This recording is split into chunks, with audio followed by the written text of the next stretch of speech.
Moi, c'est Garba Demoumoni. Je suis directeur de programme à l'Initiative pour l'Arbre et j'ai poursuivi parallèlement une thèse de doctorat en agroécologie sur la valorisation des déchets organiques en biochar et leur intégration dans le système agricole pour renforcer la résilience communautaire.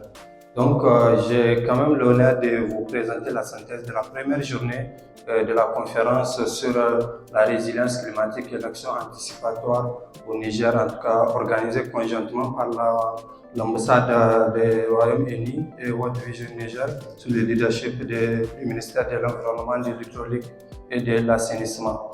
Donc, la première journée a quand même, l'objectif général de la première journée était surtout d'établir une compréhension commune du paysage des risques climatiques au Niger, des priorités gouvernementales et des cadres institutionnels en matière de résilience, d'alerte précoce et d'action anticipatoire. Donc, notre rapport en tout cas couvre 6 points, notamment le premier qui concerne la cérémonie d'ouverture, notamment les différentes allocutions qui ont été en tout cas prononcées. Et en deuxième point, c'est les risques et les stratégies. Également, en troisième point, ça concerne les données météo. Et en quatrième point, le cadre anticipatoire. Et en cinquième point, le nexus climat et sécurité. Et en dernier point, la synthèse et les messages clés.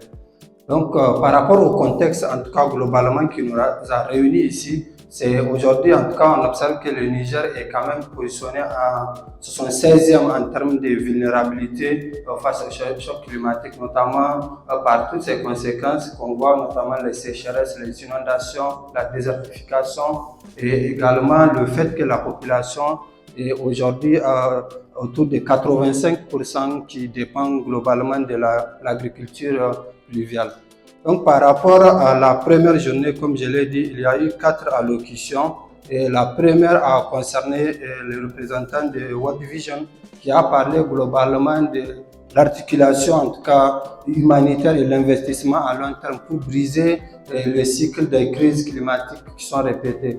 Et à deuxième point, il y a eu l'allocution du secrétaire général du ministère de la Population qui a parlé de la nécessité d'intégrer la protection sociale dans les systèmes d'anticipation, notamment pour les couches les plus vulnérables qui sont les femmes, les enfants et également les ménages agricoles en priorité.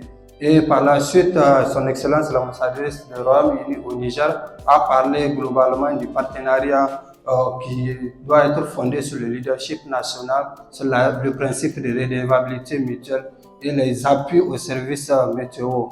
Et en dernier point, il y a eu le secrétaire général du ministère de l'Environnement qui a globalement